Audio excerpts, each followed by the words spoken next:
వసుదేవసుతం దేవం కంసచానూరమర్దనం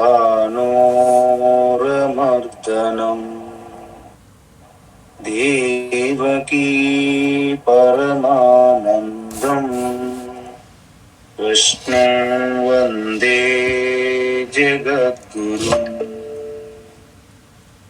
తీర్త్వా మోహార్ణవం హత్వా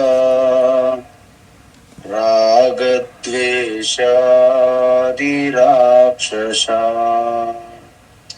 సీతా శాంతి సమాయుక్త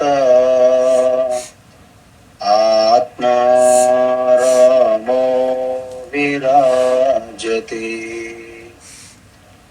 ఆత్మా రామో విరాజతే.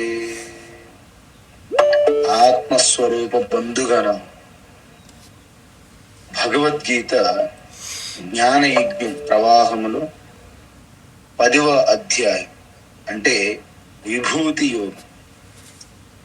ఈ విభూతి యోగములో భగవాన్ నిర్గుణ తత్వాన్ని మొదట ప్రారంభించి తరువాత తన యొక్క ఐశ్వర్య శక్తులు, యోగ శక్తితో పాటు విభూతి శక్తి వివరిస్తున్నారు. అది మనం చూసాం. 21వ శ్లోకం నుండి 38వ శ్లోకం వరకు పూర్తిగా ఒక దృశ్యపరమైనటువంటి విభూతులు, అదేవిధంగా పౌరాణికంగా అంతకుముందు వినినటువంటివి, అంటే ఆ సమయంలో ఆ దేశకాల పరిస్థితుల్లో ఈ సమాచారం అంతా ఉంది. ఎందుకంటే పురాణాలలో ప్రాచుర్యం పొంది ఉన్నాయి కాబట్టి వాటిలో ముఖ్యమైనటువంటి విభూతులు కూడా తెలియజేస్తున్నారు. అయితే మన పురాణాలలో 2 కథలు చాలా ముఖ్యమైనవి. ఒకటి గంగావతారణం, అంటే గంగ ఎలా అవతరించినది స్వర్గలోకం నుండి. తర్వాత 2 క్షీరసాగర మంథనం. ఈ 2 కథలు చాలా ముఖ్యమైనవి. అందువలనే భగవాన్ శ్రీకృష్ణ ఆ గంగావతారణం గురించి చెప్పారు. ఏంటది? సరసాం అహం సాగరః. సరసాం అహం సాగరః అంటే సరస్సులలో నేను సముద్రముని అని చెప్పి. అయితే మనం చూసాం ఈ కథ. పైన చెప్పాను, సమయం తక్కువ ఉందని. వాస్తవానికి మనకి ఈ రఘువంశంలో ఒక రాజు, సగర రాజు ఉండేవారు. ఆయన అశ్వమేధ యాగం చేయాలని నిర్ణయించారు. ఆయన పుత్రులు ఎంతమంది? 60,001 మంది పుత్రులు అన్నమాట. అంటే ఆ ఒక్కడిని అసమంజసుడు అంటారు. 60,000 మందిని సగరులు లేదా సాగరులు అంటారు. అంటే సగర పుత్రుల్ని సాగరులు అంటారు. అయితే అశ్వమేధ యాగం అంటే మీకు తెలుసు, ఆ యజ్ఞం యొక్క అశ్వాన్ని విడిచిపెడతారనమాట. దాన్ని ఎవరు అడ్డుకుంటే వారితో యుద్ధం చేయాల్సి వస్తుంది రాజుకి. ఆయన ఓడించి అలా పంపించారు. అయితే అలాంటి అశ్వమేధ యాగాలు 100 చేశారనుకోండి, ఇంద్ర పదవి వస్తుంది. అందువలన ఇంద్రుడికి భయం వచ్చిందన్నమాట. వీరి యొక్క దృఢ సంకల్పము, వారి తపస్సు, వారి పట్టుదల చూసి. సో ఇంద్రుడు వెంటనే వచ్చి ఆ అశ్వాన్ని దొంగిలించాడు అన్నమాట. ఆ అశ్వాన్ని వెంబడించుకుని వెళ్తున్నటువంటి ఈ సాగరులు 60,000 మంది అలా వెళ్తున్నారు, అశ్వాన్ని ఫాలో అయ్యి వెంబడించుకుంటూ. ఇక భూలోకం అంతా కూడా తప్పించుకోలేకపోయాడు ఇంద్ర. వెంటనే పాతాళ లోకంకి వెళ్ళాడు ఇంద్ర. పాతాళ లోకానికి వెళ్తే వాళ్ళు ఊరుకుంటారా? ఈ సాగరులు అసలే 60,000 మంది వాళ్ళు భూమిని త్రవ్వడం మొదలుపెట్టారు. అలా త్రవ్వుకుంటూ పోయారనమాట. ఈ పాతాళ లోకములో అక్కడ కూడా ఇంద్ర తప్పించుకోలేకపోయారు. ఇక లాభం లేక దగ్గరలో ఉన్నటువంటి కపిలారణ్యం లేదా కపిల మహర్షి చేస్తున్న తపస్థలం, అక్కడ అశ్వాన్ని కట్టేసి ఇంద్రలోకానికి వెళ్ళిపోయారు, అమరావతికి. సాగర్లు ఏదైతే ఈ భూమిని తవ్వి తవ్వి తవ్వి ఆ తవ్వడం వలన అంత నీరుతో నిండింది, దానిని సాగరం అన్నారు, అంటే సముద్రం. సో ఈ విధంగా ఈ సాగర్లు మెల్లగా కపిలారణ్యానికి వెళ్ళారు.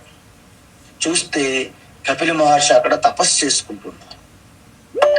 అనుకున్నారు, ఈయన కపటి, మన అశ్వాన్ని దొంగిలించి ఏమీ తెలియనట్టు తపస్సు చేసుకుంటాడు కళ్ళు మూసుకొని అని కోపించి ఆ కపిల మహర్షి పైన కొంచెం కోపంగా ఆవేశంతో అరిచారు. వెంటనే కపిల మహర్షి తన నేత్రమును ఓపెన్ చేస్తే 60,000 మంది సాగర్లు భస్మం అయిపోయారు అక్కడ. ఎప్పటికీ రాకపోవడంతో సగర మహారాజు అసమంజసుని పంపారు. అసమంజసుడు ఆ సగరులు వెళ్ళిన దారిలో వెళ్తూ వెళ్తూ కపిలారణ్యానికి చేరుకున్నారు. అక్కడ పడి ఉన్నటువంటి ఆ బూడిదని చూసి కపిల మహర్షిని వినయంగా అడిగారు విధేయతతో. అప్పుడు కపిల మహర్షి చెప్పారు, నా తపస్సుని భంగం చేశారు, అందుకే భస్మం అయిపోయారు అని. మరి వీళ్ళకి ఉత్తమ గతి ప్రాప్తి ఎలాగా అని అడిగితే, పవిత్ర గంగా జలము ద్వారా వీళ్ళు పునీతులు అవుతారు అని సలహా ఇచ్చారు. వెంటనే అసమంజసుడు తన తండ్రి అయినటువంటి సగర మహారాజుకి వెళ్ళి చెప్పారు ఉన్నది విషయాన్ని. కానీ అప్పటికే ముసలివాడు వృద్ధుడైపోయినటువంటి సగరరాజు ఇంకేం తపస్సు చేస్తాడు గంగను తెప్పించడానికి? చేయలేకపోయాడు. అసమంజసుడు కూడా ప్రయత్నించి విఫలమయ్యాడు. ఆయన పుత్రుడైనటువంటి అంశుమాన్ ఆయన కూడా ప్రయత్నించాడు, విఫలమయ్యాడు. ఆయన పుత్రుడైనటువంటి భగీరథ ఒక పట్టు గట్టిగానే పట్టాడు, విడిచిపెట్టలే. ఈ విధంగా భగీరథ తపస్సు చేస్తే అప్పుడు మనం అనుకున్నటువంటి భూలోకంలో గంగ లేదు, స్వర్గలోకంలో ఉంది. ఎందుకు? అంతకుముందు ఇంద్రుడు ఒక పాడు పని చేసినందువలన స్వర్గలోకం అంతా భ్రష్టు పట్టింది. దాన్ని పవిత్రం చేయడానికి గంగాజలం అవసరం వచ్చింది. సో ఇదంతా పురాణంలో ఈ న్యూడిల్స్ ప్యాకెట్ లాంటిది. ఒక్కట మనం పట్టుకున్నామంటే ఆ న్యూడిల్స్ అన్ని పైకి వస్తుంటాయి. మరి మ్యాగీ అంటారు కదా, ఆ మోడల్గా ఉంటాయి కథలు ఇవి. అయితే అప్పుడు భగీరథ గంగామాత కోసం తపస్సు చేశారు. గంగను ప్రసన్నం చేసుకున్నారు. అయితే గంగాదేవి ఒక కండిషన్ పెట్టింది, హే భగీరథ, నేను కనుక ఇంత నా బలమైన ప్రవాహంతో భూమి మీద పడితే భూమి చిందరవందరైపోతుంది, భూమండలం అంతరము అంతా చిందరవందరైపోతుంది. ఆ ఫోర్స్ అన్నమాట గంగ. మరి ఎవరు దీన్ని రిసీవ్ చేసుకుంటారు, గ్రహిస్తారు? ఇంకెవరుంటారు? యక్ష స్వరూపాయ జటాధరాయ పినాకస్తాయ సనాతనాయ. మహాదేవ్ తప్ప ఎవరింకా ఆపగలరు గంగని? అందువలన ఆ మహాదేవుని ప్రార్థిస్తే ఆయన ఏదో పెద్ద అన్ని పనిముట్లు ఇన్స్ట్రుమెంట్స్ అక్కర్లేదు, తన జట చాలు మహాదేవుకి. వెంటనే ఎప్పుడైతే మహాదేవు అవసరం అనుకున్నారో భగీరథ తీవ్ర తపస్సు మహాదేవుకి చేశాడన్నమాట, శివుని కోసం. శివుడు ప్రత్యక్షమయ్యాడు. ఓకే, నేను రిసీవ్ చేసుకుంటున్నా అన్నారు. సరే, అంత సిద్ధమయ్యింది. ఆ యొక్క స్వర్గలోకం నుండి గంగ కిందకి రావడానికి పూనుకున్నారు. వెంటనే మహాదేవ్ తన జటం ఇప్పి అలా రిసీవ్ చేసుకుని కూర్చున్నాడు. అయితే గంగకి ఏమంటే ఈ మహాదేవి శక్తి అంటే చూద్దామని పరీక్ష పెట్టింది మహాదేవికి. తన ఫోర్స్ పెంచింది అనమాట గంగ. మహాదేవికి ఏమైంది, ఈ గంగ నన్నే పరీక్ష పెడతావా, నా శక్తినే నువ్వు చూస్తావా అని చెప్పి జుట్టు అంతా కూడా అక్కర్లేదు, ఒక జటలోనే గంగాదేవిని బంధించాడు అనమాట. ఎప్పుడైతే గంగాదేవి తన జటలోనే బంధింపబడిందో ఊపిరాడక ఎంతో సతమతం అవుతుంది లోపల గంగ.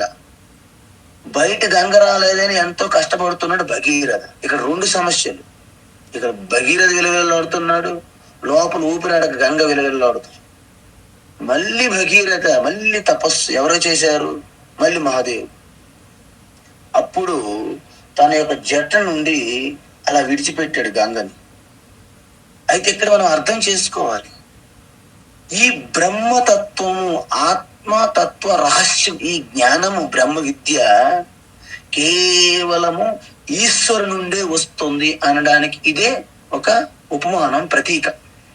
అందుకే ఆ దక్షిణామూర్తి స్వరూపంగా జ్ఞానం మనకి వస్తుంది.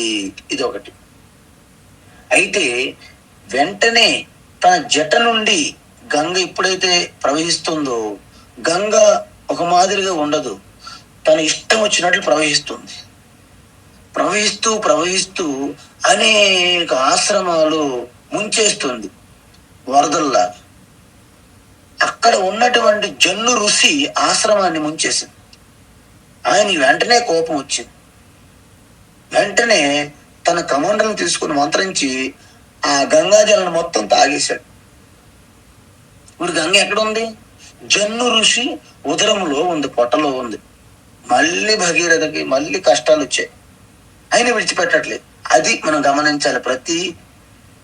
ప్రతి మెట్లో, ప్రతి అవస్థలో, ప్రతి స్థానంలో భగీరథ విడిచిపెట్టడం లేదు. వెంటనే జన్ను ఋషి కోసం మళ్ళీ తపస్సు చేశాడు. అప్పుడు జన్ను ఋషి ఇక భగీరథ ప్రయత్నాన్ని మెచ్చుకొని తన చెవుల ద్వారా, అంటే శ్రోత్రం అంటారు, ఆ చెవుల ద్వారా విడిచిపెట్టారు. ఇక్కడ కూడా ఒక రహస్యం ఉందండి. ఏమిటంటే ఈశ్వర నుండి ప్రకటమైనటువంటి ఆ బ్రహ్మ విద్య ఋషుల ద్వారా కర్ణ పరంపర ద్వారానే మనకి ప్రాప్తము అని తెలుస్తుంది ఇక్కడ. అందుకే ఆ జన్ను ఋషి చెవుల ద్వారా, కర్ణం ద్వారా వచ్చింది కాబట్టి జాహ్నవి అంటారు గంగాదేవిని. ఈ విధంగా గంగ భూమి మీదకి వచ్చినది. ఎంతటి భగీరథ ప్రయత్నం చూడండి. అందుకే చాలా వరకు నీచులు అధములు కార్యాల్లో విఘ్నాలకు భయపడి ప్రారంభించరు. మధ్యములు ఏం చేస్తారు, ఆరంభ స్వరాహ, ప్రతిదీ ప్రారంభించి విఘ్నాలకి ఆటంకాలకు భయపడి మధ్యలోనే విడిచిపెడతారు మధ్యములు. ఎన్ని ఆటంకాలు విఘ్నాలు కలిగినా పట్టిన పట్టు విడవరు. అయితే శరీరాన్ని పాతి పెట్టడమా లేకపోతే కార్యాన్ని సాధించడమా అన్నట్లుగా భగీరథి మాదిరిగా తన యొక్క పట్టిన పట్టుని విడవకుండా ఎవరైతే ప్రయత్నిస్తారో వారిని ఉత్తములు అంటారు. ప్రారభ్యతేన ఖలు విఘ్న భయేన నీచైః ప్రారభ్య విఘ్న విహిత విరమంతి మధ్య విఘ్నై పునరపి ప్రతిహన్యమాన ప్రారబ్ధముత్తమ జన నా పరిత్యజంతి అంటారు. అర్థమైందండి. ఈ భగీరథి ప్రయత్నం ద్వారా మనం ఏం నేర్చుకోవాలంటే, ఏ కార్యక్రమానైనా మనం ప్రారంభించినప్పుడు ఎట్టి పరిస్థితుల్లో విడిచిపెట్టకూడదు. అందువలన తర్వాత భగవాన్ ఏం చెప్తున్నారు, మహర్షినా భృగుహు. మనం చూసాం సప్త ఋషులలో గొప్ప మొట్టమొదటి ఋషి భృగు. ఈయన త్రిమూర్తులు అంటే బ్రహ్మ విష్ణు మహేశ్వరులకే పరీక్ష పెట్టినంత ఘనుడు అనమాట ఈయన. అందువలన ఈ భృగు మహర్షి గొప్పవారు. గిరాం ఏకమక్షరం అంటే ఈ ఏకాక్షరం అంటే పదాలలో అంటే పదజాలం మంత్రాలలో ఓంకారం అనేది సర్వశ్రేష్టము మనం చూసాం. ఎందుకంటే ఈ ఓంకారమే సృష్టి స్థితి లయకు కారణము. ఓంకారమే మొత్తం 3 పాదముల గాయత్రి యొక్క సారము ఓంకారమే. మొత్తం వేదముల యొక్క సారం కూడా ఓంకారమే. అందువలన ఆ ఓంకారమే భూత భవిష్యత్తు వర్తమానం కూడా ఓంకారములోనే ఉంటుంది అని చెప్పాం. తరువాత యజ్ఞాన జప యజ్ఞోస్మి అని చెప్పాం. ఏంటి ఇక్కడ జపముకి పారాయణముకి మీకు తేడా తెలియాలి. జపం అంటే ఏంటంటే ఒక మంత్రం తీసుకొని పదే పదే పదే పదే పదే పదే పురచ్చరణ చేస్తే దానిని జపము అంటారు. ఈ జపము వాస్తవానికి దానిలో ఒక పొటెన్షియల్ శక్తి ఉంటుంది. లైక్ ఆటం బాంబు ఎలా ఉన్న చూడండి, హిరోషిమా నాగసాకి మీద వేశారు అప్పుడు 2వ ప్రపంచ యుద్ధంలో. ఆ విధంగా ప్రతి మంత్రంలో ఒక అనంత శక్తి పొటెన్షియల్ ఎనర్జీగా ఉంటుంది. దాన్ని విస్ఫోటనం చేయడానికి పురచ్చరణ చేయాల్సి ఉంటుంది. ఎలా చేయాలి అంటే దానిలో ఎన్ని అక్షరములు ఉన్నాయి అన్ని అక్షరములకి మినిమం 1,00,000 ప్రకారం చేయాలి. సపోజ్ ఓం నమో భగవతే వాసుదేవాయ అంటే 12 అక్షరములు ఉంటాయి. ద్వాదశి మంత్రం అంటారు. ద్వాదశి అక్షర మంత్రం అంటే మినిమంలో మినిమం 12 లక్షల సార్లు పురచ్చరణ చేయాలి. మ్యాక్సిమము 12 కోట్లు చేయాలి. దాని ప్రకారంగా ఆ మంత్రములో ఇమిడి ఉన్న ఏదైతే లోడ్ చేసి ఉన్నటువంటి అనంత శక్తి అది ప్రకటమవుతుంది అనమాట, మంత్రశక్తి. అట్టివారే మిగతా వారికి మంత్ర దీక్ష ఇవ్వడానికి అర్హులవుతారన్నమాట. సో ఈ విధంగా యజ్ఞాన జపయజ్ఞోస్మి. ఎందుకు జపయజ్ఞం అని భగవాన్ అన్నారు, భగవాన్ శ్రీకృష్ణ అంటే ఈ జపయజ్ఞం వలన మిగతా యజ్ఞాల్లాగా మనకి వీళ్ళు చెయ్యాలి వీళ్ళు చేయకూడదు అంటే ఏముండదు. అంటే సపోజ్ అగ్నిహోత్రం తీసుకుందాం, దానికి గృహస్థ మాత్రమే చేయాల్సి ఉంటుంది. బ్రహ్మచారి గాని సన్యాసి గాని చేయడానికి వీల్లేదు.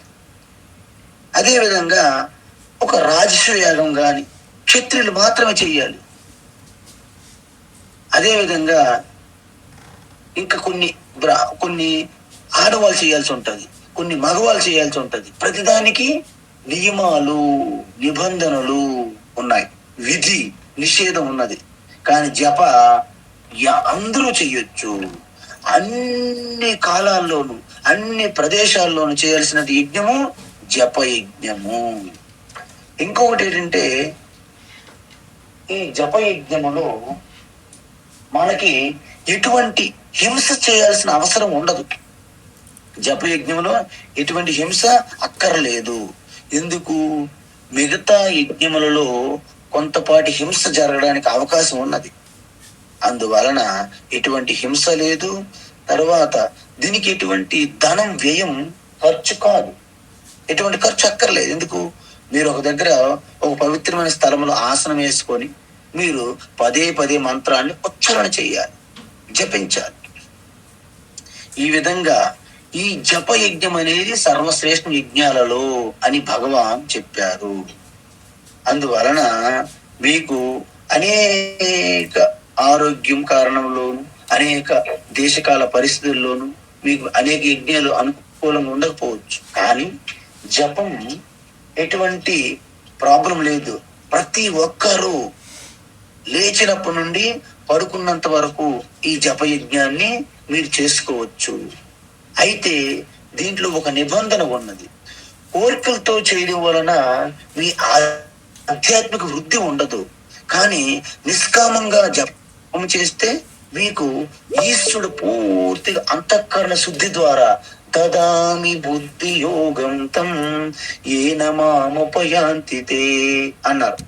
అందువలన అంతఃకరణంలో ఉన్న ప్రతిబంధకాలు ఆటంకాలు ఆ మలము విక్షేప ఆవరణాలు పూర్తిగా పోగొట్టి మీకు ఉత్తమమైనటువంటి ఓ గురువు తారసపడేటట్లు ఈశ్వరుడే చేస్తారు. అప్పుడు శాస్త్రము గురువు ద్వారా శ్రవణ మనన నిధిధ్యాసనం ద్వారా మీరు ఆత్మస్వరూపతత్వాన్ని అపరోక్ష అనుభూతి చెందుతారు. అది అల్టిమేట్ ప్రయోజనం అన్నమాట. అందుకే దీనికి ఏమన్నారు? జకారో జన్మ విచ్ఛేద పకార పాపనాశన జన్మ పాపహరో యస్మాత్ జప ఇత్యుచ్యతే బుధై. అందువలన ఈ జప ఆ జప 2 అక్షరాలు ఉంటాయి. అంటే జకారం అనేది పుట్టుక లేకుండా చేస్తుంది, అంటే జన్మ మృత్యు లేకుండా చేస్తుంది. మరి పకారము మీకున్నటువంటి ఆ సంచిత పాపాన్ని నాశనం చేస్తుంది. సంచిత పాప వినాశక లింగం అంటే అక్కడ లింగం అంటే బ్రహ్మ విద్య అని అర్థం. ఈ విధంగా మనము ఇంతవరకు మనం చూసాము. నెక్స్ట్ స్థావరానాం హిమాలయ. ఇక భగవాను టక్కన ఒక జంప్ వేశారనమాట. ఎందుకు? మనలాగా వ్యాసపీఠం మీద కూర్చొని వరాసగా శ్లోకాలు మంత్రాలు చదువుకుంటూ చెప్పలేదు అర్జునుడికి. ఎలా చెప్పారు? భగవానుకి ఏమి తోస్తే అలా చెప్పుకుంటూ వచ్చారు. కాబట్టి స్థావరానాం హిమాలయ అన్నారు. చూడండి మీరు, హిమాలయాలు అత్యంత శుద్ధమైన పవిత్రమైన మంచు -°C ఉంటది. అక్కడ ఎటువంటి అధిక జనాభా నివాసానికి యోగ్యంగా ఉండదు. మరి ప్రకృతికి ఎక్కువగా మనం మాలిన్యం చేయడం గాని కలుషితం చేయడం గాని అవకాశమే లేదు. అందువలన ఆ గంగా నది తీరములో ఆ హిమానీ జలాలతో అక్కడ ఉన్నటువంటి వాతావరణంలో శుద్ధమైన ఆటోమేటిక్ గా సత్వగుణంలో ఉంటాము.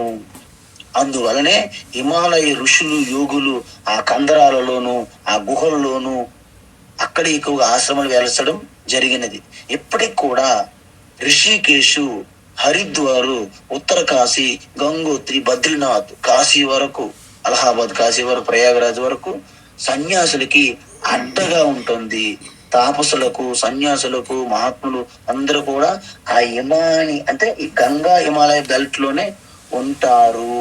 ఎందుకంటే వాస్తవం కదండి. ఇప్పుడు మనం హైదరాబాద్ లోను బెంగళూరులోను ఇప్పుడు ఉదయం 2 గంటలు లేచినా మీరు బ్రహ్మముహూర్తం అని మీరు అనుకుంటున్నారు. బయట 24 గంటలు తిరుగుతుంది బళ్ళు, ట్రాఫిక్ అంతా. బ్రహ్మముహూర్తం అంటే ఏమి ఉండదు వాళ్ళకి. 24 గంటలు మామూలు ముహూర్తమే. అందువలన ఈ బ్రహ్మముహూర్తం అనేది హిమాలయాల్లోనే వర్తిస్తాయి నిజం చెప్పాలంటే. అంటే ఎటువంటి శబ్దం ఉండదు, ఎటువంటి కలుషితం ఉండదు. పవిత్రంగా సహజంగా పవిత్రంగా ఉన్న ప్రదేశాలని హిమాలయాలుగా మనం గుర్తించవచ్చు. అందుకే భగవాన్ స్థావరానాం హిమాలయ అన్నారు. ఎందుకు? భగవాన్ సర్వవ్యాపి, యావత్ సృష్టి అంతా వ్యాపించి ఉన్నప్పటికీ ఆ గంగా హిమాలయ ప్రదేశము సహజ సిద్ధమైన పవిత్రతకి ప్రతీక కాబట్టి అక్కడ స్థావరానాం హిమాలయ అన్నారు. వాస్తవానికి ఈ బ్రహ్మ విద్య కూడా ప్రకటమైనది ఆ హిమాలయ ఋషుల ద్వారా కాబట్టి హిమాలయాలు అనేది అంత ప్రాచుర్యం పొందాయి, అంత పవిత్రతగా ఉంటాయి. అయితే మన అందరం హిమాలయాలు వెళ్ళాలి అనుకోవద్దు. హిమాలయాలు ఈ స్థావరానాం హిమాలయ అనేది తపస్సులకి ప్రారంభములోనే ఉపయోగపడతాయి. ఒక్కసారి మీరు ఆ ప్రారంభ దశ నుండి ఉత్తీర్ణులైనప్పుడు హిమాలయాలతో మీకు ఎటువంటి సంబంధం ఉండదు. ఉదాహరణకి తిరువన్నామలయలో రమణ మహర్షి అంటే రమణులు వారు ఏ హిమాలయాలకు వెళ్ళలేదు. ఆ తిరువన్నామలయలోనే వారికి గంగా హిమాలయాలుగా గోచరం అయ్యాయి. కొంతమంది వచ్చి అడిగారు రమణ మహర్షికి, మీరు ఒకసారి హిమాలయ యాత్ర చేస్తే బాగుంటుంది, మీతో పాటు మేము కూడా రావాలనుకుంటున్నాము, అన్ని ఏర్పాట్లు చేస్తాము, ఒకసారి రాకూడదు అని అడిగారంట. ఈయన అన్నారంటే గంగా హిమాలయాలు ఎక్కడ ఉన్నాయి అన్నారు. అక్కడ ఉన్నాయండి, ఉత్తర భారతదేశంలో వెళ్లాల్సి ఉంటదని. గంగా హిమాలయాలు నాకు ఇక్కడే ఉన్నట్టున్నాయి అన్నారట రమణ మహర్షి. అందువలన మనం ఒక్కసారి ఆ ప్రారంభం తీసి పాస్ అయినాం అనుకోండి, ఇక మీకు ఈ హిమాలయాలు గంగాలు అనే ప్యాషనేషన్ ఉండదు. ఇప్పుడే వెళ్ళొచ్చు, మీరు ఆనందించండి, ఆ దృశ్యాలు అన్ని చూడండి, ఆనందం పొందండి. కానీ హిమాలయాల్లోకి వెళ్ళే తపస్సు చెయ్యాలనే రూల్ పెట్టుకోవద్దు. అది ఇక్కడ మనము కండిషన్ అన్నమాట. తర్వాత నెక్స్ట్ భగవాన్ కొనసాగిస్తున్నారు ఇంకా. అశ్వత్థ సర్వవృక్షాణాం అశ్వత్థ సర్వవృక్షాణాం అశ్వత్థ సర్వవృక్షాణాం దేవర్షీణాం చ నారదః దేవర్షీణాం చ నారదః దేవర్షీణాం చ నారదః గంధర్వాణాం చిత్రరథః గంధర్వాణాం చిత్రరథః గంధర్వాణాం చిత్రరథః సిద్ధానాం కపిలో మునిః సిద్ధానాం కపిలో మునిః సిద్ధానాం కపిలో మునిః అశ్వత్థ సర్వవృక్షాణాం దేవర్షీణాం చ నారదః అశ్వత్థ సర్వవృక్షాణాం దేవర్షీణాం చ నారదః అశ్వత్థ సర్వవృక్షాణాం దేవర్షీణాం చ నారదః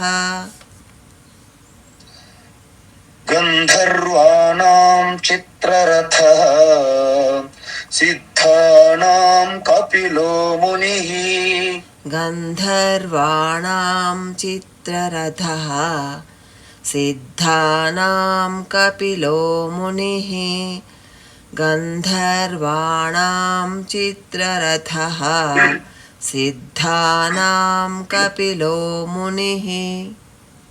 ఉత్తమం. అయితే భగవాన్ శ్రీకృష్ణ ఏమంటున్నారంటే సర్వవృక్షాణాం అశ్వత్థః. మనకి తెలుసు అన్ని వృక్షాలు కూడా మనకు ఆక్సిజన్ ఇస్తాయి.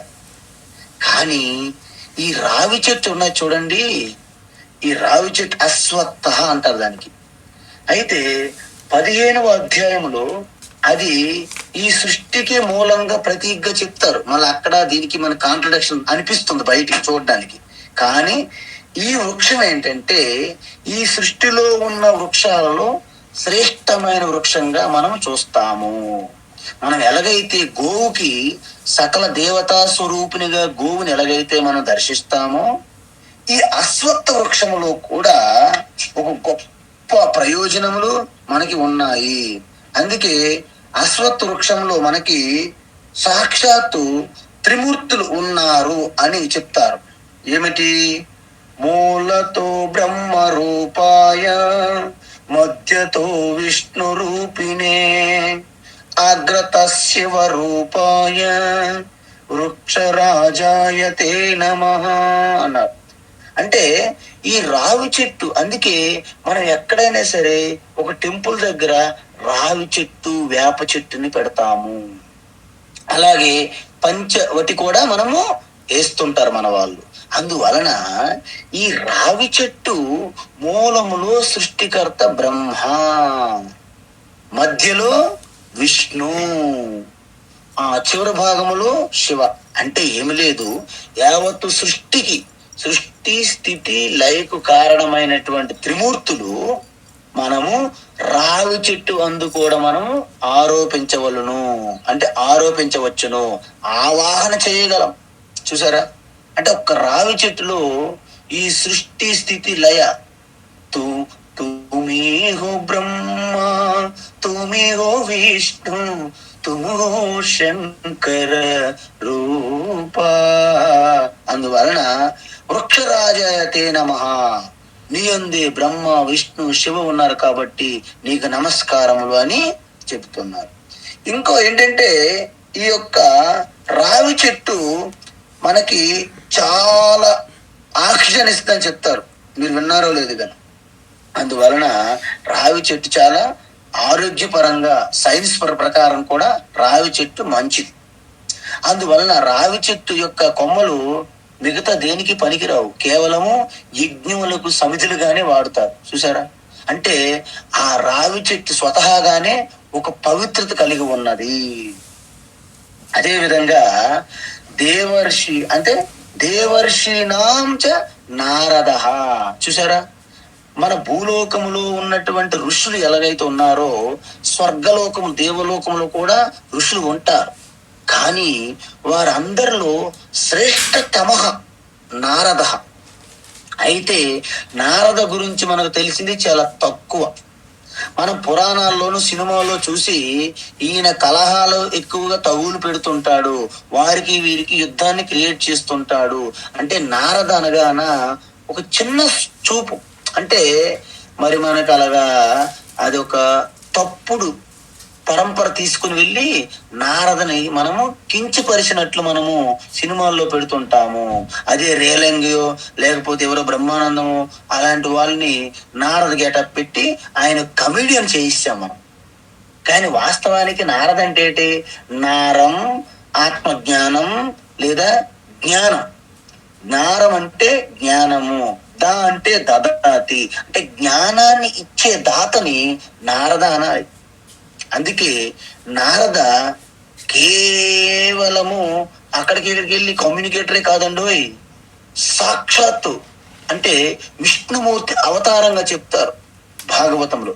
అందువలన నారం దదాతి ఇది నారద అంటే జ్ఞాన ప్రదాత అని అర్థం. అందువలన నారద కేవలము గురువుగానే కాకుండా శిష్యునిగా కూడా ఉన్నారు. ఎక్కడ అంటే చాందోగ్య ఉపనిషత్తులో భూమ విద్య ఉంది. ఆయన మొత్తం సకల శాస్త్రాలు కంఠస్థ. మీరు ఏ వేదం అడిగినా ఏ విద్య అడిగినా 64 కళలు కూడా ఇంచుమించుగా శిక్షణ పొందినటువంటి ఎవరైనా ఉన్నారంటే నారద. మనం ఎలాగైతే కృష్ణ పరమాత్మ చెప్తామో అదే విధంగా నారద కూడా 63 కళలు వచ్చు. మరి చివరికి ఆత్మతత్వం నిష్ట అనేది పొందలేకపోయాడు అన్నాడు. అప్పుడు ఆయన సనత్ కుమార్ దగ్గరికి వెళ్ళి సాష్టాంగ ప్రమాణాలు అదే ప్రణామం చేసి, ఆ సాష్టాంగ ప్రణామం చేసిన తర్వాత అడిగారు, భగవన్ నేను బ్రహ్మర్షుల దగ్గర విన్నాను, ఆత్మజ్ఞానంతో పూర్తి శోకం పోతుంది. నేను ఎన్ని విద్యలు నేర్చుకున్నాను కానీ నా శోకం అయితే పోలేదు అన్నాడు. అప్పుడు సనత్ కుమార నారదుని యొక్క వినయ విధేయతలను మెచ్చుకొని వారికి బ్రహ్మ జ్ఞానం బ్రహ్మ విద్యని బోధించారు. దానినే భూమ విద్య. భూమ అంటే బ్రహ్మ అని అర్థం. సో ఈ విధంగా నారద మహర్షి ఆయన చేసినటువంటి లోక కళ్యాణము ఎంత అంత కాదు. అప్పుడు రత్నాకరగా ఉన్నటువంటి వారిని ఒక వాల్మీకి ఆది కవి వాల్మీకి మహర్షిగా మార్చారు. ఎంతో శోకంతో మునిగిపోయి ఉన్నటువంటి వ్యాస మహర్షికి మహాభారతము పురాణాలు భాగవత పురాణాలు లాంటివి రచించడానికి ప్రేరణ కల్పించారు నారద మహర్షి. ఈ విధంగా ఒకరేంటండి ఎన్నో నారద మహర్షి చేసినట్టు ఘనకార్యాలు. ఆ తర్వాత అందుకే ఆ యొక్క దేవర్షులందరిలో కూడాను గొప్ప విభూతిగా నారద మహర్షి ఉన్నారు కదా, అది నేనుగా గుర్తించు అని చెప్పారు. తరువాత గంధర్వానాంచ చిత్రరథ. మీకు స్వర్గలోకం అంటే ఒక ఏదో పెద్ద పంచగుడి సెంటర్ లాగా ఉండదండి. స్వర్గలోకములు కూడా కాలనీలు ఉంటాయి. LIG, HIG, MIG, gated community, very high elite group community. ఈ విధంగా స్వర్గలోకంలో కూడా సెక్షన్స్ ఉంటాయి, మన సినిమా వాళ్ళు ఉన్నట్టు ఫిలిం నగర్ లాగా. అందువలన గంధర్వానం అంటే స్వర్గలోకములో మ్యూజిషియన్స్ అనమాట, మ్యూజిక్ డైరెక్టర్, డాన్స్ చేస్తుంటారు, పాటలు పాడుతుంటారు, మ్యూజిక్ వాయిస్తారు అనమాట. వీళ్ళందరినీ గంధర్వులు, యక్షులు, కిన్నెరులు, కింపురుషులు వీళ్ళందరూ గ్రూపులు ఉంటాయి అనమాట. వీళ్ళందరిలో శ్రేష్టతమైనటువంటి చిత్రరథ గంధర్వ అనేవారు చాలా గొప్పవారు. మహాభారతంలో ఈయన వచ్చి దుర్యోధన 30 తిప్పలు పెడతాడు. అదే విధంగా వీళ్ళు బకాసుడికి వెళ్ళేటప్పుడు వీళ్ళ మార్గాన్ని కూడా అడ్డుకుంటాడు. అందువలన అర్జునుడు ఈయనకి తగిన గుణపాఠం చెప్తాడనమాట అక్కడ. కానీ ఈ గంధర్వుల్లో చిత్రరథ అనేవాడు చాలా గొప్పవాడు కాబట్టి ఆ విభూతి నేనుగా గుర్తించు అని చెప్పారు. ఇంకేమంటున్నారు? సిద్ధానాం కపిల. ఇక్కడ కపిల ముని చాలా గొప్పవారండి. విష్ణుమూర్తి అవతారముగా చెప్తాం మనం. మీకు సిద్ధానాం అన్నారు చూడండి, అంటే సిద్ధులు. అంటే సిద్ధులంటే మీకు ఒక్కసారి సమాజంలో ఈ జనాభా అంతా సిద్ధులు మహిమల చుట్టూ తిరుగుతున్నాయి. కానీ మనం ఒకటి గుర్తించాలి, మనుష్యులు 4 రకాలు ఉంటారంట. ఏమిటి? మీరు చాలా ఇంపార్టెంట్. 4 రకాలు ఏంటంటే సిద్ధులుగా ఉండొచ్చు, ఆత్మజ్ఞానం కలిగి ఉండొచ్చు. కానీ మోక్షానికి కారణం సిద్ధులు కాదు, ఆత్మజ్ఞానం. సో ఆత్మజ్ఞానముతో పాటు సిద్ధులు కలిగి ఉండేవారు ఒక గ్రూప్ అన్నమాట. రెండో గ్రూప్ ఉంటుంది, వారికి ఆత్మతత్వము అలా అనుభూతిలో చెందుతుంటారు. సో జీవన్ముక్తులుగా మోక్షం పొంది ఉంటారు, కానీ వారికి సిద్ధులు ఉండవు. ఇది రెండో గ్రూపు. ఇంకొక అతను ఉంటాడు, వారికి సిద్ధులు మాత్రం ఉంటాయి, ఆత్మజ్ఞానం ఉండదు. సిద్ధులు మాత్రం ఉంటాయి, ఆత్మజ్ఞానం ఉండదు. సో వాళ్ళ సిద్ధులతో వాళ్ళకి మోక్షం ఉండదు, కానీ వాళ్ళు కూడా ఒక పెద్ద సంసారిగానే మిగిలిపోతారు. ఇక లాస్ట్ వాళ్ళు చెప్పాలా? నేను చెప్పక్కర్లే, మీకే తెలుసు. నా సిద్ధి లేదు, నా ఆత్మజ్ఞానము లేదు, అందువలన వారు దేనికి కొర్రని కొయ్యలా ఉంటారు అన్నమాట. పునరపి జననం, పునరపి మరణం, కావో పీవో మరజావో, డీజే 24 hours అనమాట. అంటే అమెరికాలోట. అందుకే ఇంతకుముందు నేను చెప్పాను, ఈ కపిల మహర్షి తపస్సు చేసిన దాని ప్లేస్ ఏమన్నాము? కపిలారణ్యము అంటారు. ఈ కపిల అరణ్యానికి తర్వాత కాలంలో కలిపారణ్యము అన్నారంట. ఏంటన్నారు? కపిల అరణ్యాన్ని కలిపారణ్యము. కలిపారణ్యము అలా వస్తూ ఈ మధ్య కాలంలో దాన్ని కాలిఫోర్నియా అన్నారంట. చూసారా? అంటే పాతాళ లోకములో కపిల మహర్షి తపస్సు చేసిన స్థలము ఈ రోజు కాలిఫోర్నియా. అంటే పాతాళ లోకం మనకు అమెరికాలో ఇప్పటికైనా మనం ఉన్నదనమాట, చూడొచ్చు వెళ్ళి. దాని దగ్గరలోనే హ్యాష్ ఐలాండ్, అంటే బూడిదైపోయింది కదండి ఈ సగరపుత్రులు 60,000 మంది, అక్కడ హ్యాష్ ఐలాండ్ కూడా ఉంది. ఇది ప్రూఫ్ తో సహా ఉన్నది అని పరమాచార్య, అంటే కంచి పరమాచార్య ఉన్నారు కదండి, చంద్రశేఖర్ పరమాచార్య, వారు ప్రూవ్ చేసి చెప్పారట. ఇది నిజము, మీకు పాతాళలోకం ఎక్కడో లేదు, అది కపిల అరణ్యమే ఇక్కడ కలిపారణ్యం అయ్యింది, కలిపారణ్యమే ఇప్పుడు కాలిఫోర్నియా అయ్యింది, అందువలన అమెరికాలోనే ఉంది పాతాళం అని చెప్పారట చంద్రశేఖర్ పరమాచారి. మరి ఆయన మమ్మల్ని చిన్న స్వామి కాదు కదా, పెద్ద స్వామి పెరియారు. కాబట్టి అది కూడా ప్రాచుర్యంలో ఉంది కొంతమంది విద్వానుల్లో. అయితే ఈ విధంగా కపిల అనే పేరు కూడా 2 ఋషులు ఉన్నారు. ఒక కపిల ఋషి సాంఖ్య యోగము అనే ఒక శాస్త్రము, దర్శనం. ఆయన ఏమంటాడంటే, ఈ శుద్ధ చైతన్య పురుషతత్వం ఒకటి ఉన్నది, తర్వాత మాయ అంటే ప్రధానం అనే పేరుతో చెప్తారు ఆయన. ఈ మాయ, త్రిగుణాత్మ మాయ ఉన్నది, 2 కూడా సత్యమే అంటాడు, 2 శాశ్వతమే అంటాడు. మరి ఉపనిషత్తు ఏం చెప్తుంది? ద్వితీయాద్వై భయం భవతి అన్నాడు.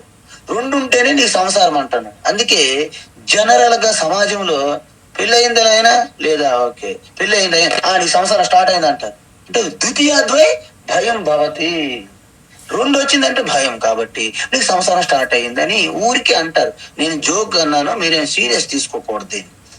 కాబట్టి ఈ విధంగా సాంఖ్య దర్శనము చెప్పే కపిల వేరు, ఇక్కడ భగవాను శ్రీకృష్ణ చెప్పే కపిల మహర్షి శ్రీమద్ భాగవతములో ఈ భగవద్గీత తత్వాన్ని బోధించారు. ఎవరికి? తన తల్లి అయినటువంటి దేవహూతి, ఆ దేవహూతికి ఈ బ్రహ్మ విద్యను బోధించారన్నమాట. అయితే కర్దమ ఋషి ఉన్నారు. ఈ కర్దమ ఋషి ఉంటే బ్రహ్మాది అనేక మంది దేవీ దేవతలు వెళ్ళి కర్దమ ఋషికి విన్నపించుకున్నారు, మీరు పెళ్లి చేసుకోవాలి, నాకు ఎందుకండి పెళ్లి, నాకు అవసరం లేదన్నారు. కుదరదు, కాదు, పోదు, నువ్వు ఎలాగైనా చేసుకోవాలన్నారు. సరే ఒక కండిషన్ అన్నారు, నేను ఒక సంతానం అయిన తర్వాత ఆ సంతాన్ని విడిచిపెట్టి నా తపస్సుకు వెళ్ళిపోతాను అన్నాడు. సరే, గ్రాంటెడ్ కండిషన్స్. సో ఆ దేవహూతికి కర్దమ ఋషికి వివాహం అయిన తర్వాత కపిల భగవాన్ అవతారం ఎత్తారు. ఎందుకు? అంతకు ముందు వాళ్ళు సాక్షాత్ విష్ణుమూర్తి మా బిడ్డగా పుడితేనే మీ వివాహం చేసుకుందాం అన్నారు వాళ్ళు. సో ఈ విధంగా విష్ణుమూర్తి తపస్సు చేస్తే మీకు ఏం కావాలి కోరుకో అన్నారు. నాయన మా పుత్రుడు కావాలన్నారు. ఓకే, ఆగు ఆగు, నీలాంటి పుత్రుడు నువ్వే పుత్రుడుగా రావాలన్నారు వాళ్ళిద్దరు. ఎంత తపస్సులు చూడండి. అందువలన వాళ్ళకి కపిల భగవాన్ సాక్షాత్ జన్మత జ్ఞాని అలాంటి కపిల భగవాన్. అయితే ఆయనకి ఏం చేశారు? వెంటనే తండ్రి తపస్సుకి వెళ్ళిపోయారు. కపిల భగవాన్ కూడా తపస్సుకి వెళ్ళిపోతున్నాడు. వెంటనే ఆ చెయ్యి పట్టుకొని తల్లి, నాయన ఆగు, నువ్వెక్కడికి వెళ్తున్నాను? తపస్సుకి వెళ్ళిపోతున్నామ్మా అన్నారు. మీ నాన్నగారు వెళ్ళిపోయారు, నువ్వు కూడా వెళ్ళిపోతే నా సంగతి ఎవరు చూస్తారు? నేనే సంసారం నన్ను వదిలేసి వెళ్ళిపోతారా మీరు? నన్ను కూడా సంసారం దాటించు అని తన కుమారుని పట్టుకొని అడిగారు. వెంటనే కుమారుడు ఈ బ్రహ్మ విద్యను బోధించారు. దానిని కపిల దేవహూతి సంవాదము లేదా కపిల గీత అంటారన్నమాట. సో ఈ విధంగా అద్భుతమైనటువంటి బ్రహ్మ విద్య శ్రీమద్ భాగవతములో ఉన్నది. అయితే ఇంతకుముందు మనం చెప్పాం, సిద్ధులలో కపిల మహర్షి సర్వశ్రేష్ఠుడు. ఇంతకీ సిద్ధులు ఎన్ని రకాలు వస్తాయి అంటే, సిద్ధులు ధనం వలన కూడా సిద్ధులు వస్తాయి.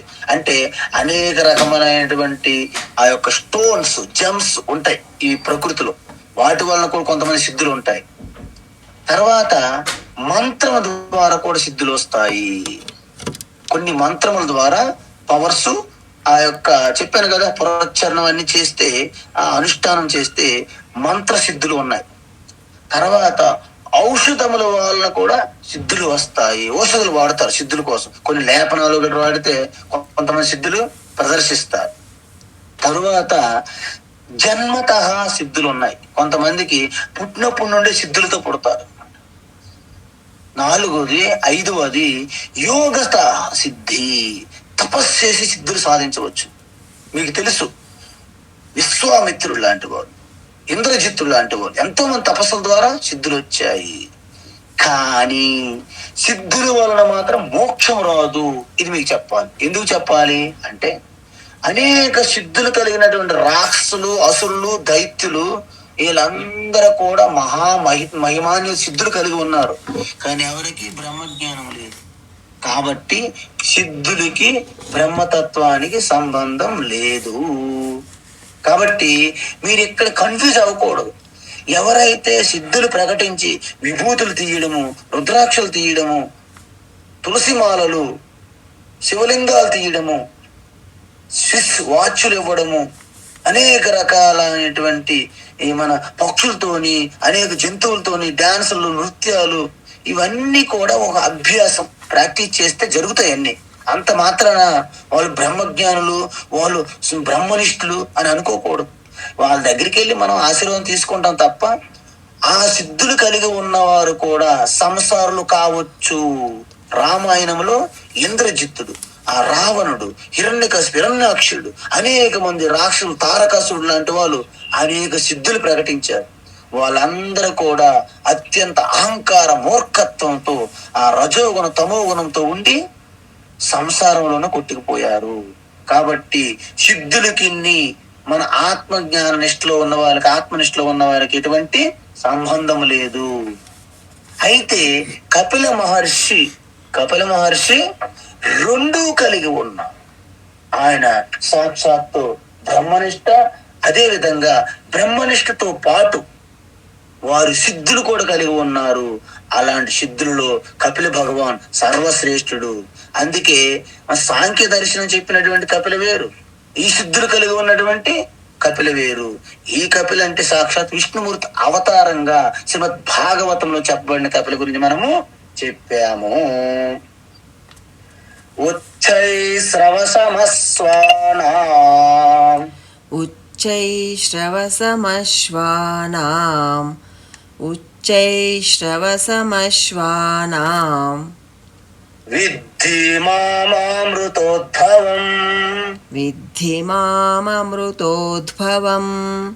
विद्धि माममृतोद्भवम् ఐరావతం గజేంద్రాణాం ऐरावतं गजेन्द्राणाम् ऐरावतं गजेन्द्राणाम् నరాణాం చ నరాధిపం नराणां च नराधिपम् नराणां च नराधिपम् ఉచ్చైశ్రవసమస్వానాం విద్ధి మామృతోద్భవం उच्चैश्रवसमश्वानां विद्धि माममृतोद्भवम् उच्चैश्रवसमश्वानां विद्धि माममृतोद्भवम् ఐరావతం గజేంద్రాణాం నరాణాం చ నరాధిపం ऐरावतं गजेन्द्राणां नराणां च नराधिपम् ऐरावतं गजेन्द्राणां नराणां च नराधिपम् ఉత్తమం. రేపు ఈ శ్లోకాన్ని కంటిన్యూ చేద్దాం. హరి ఓం తత్సత్. సర్వం శ్రీకృష్ణార్పణమస్తు.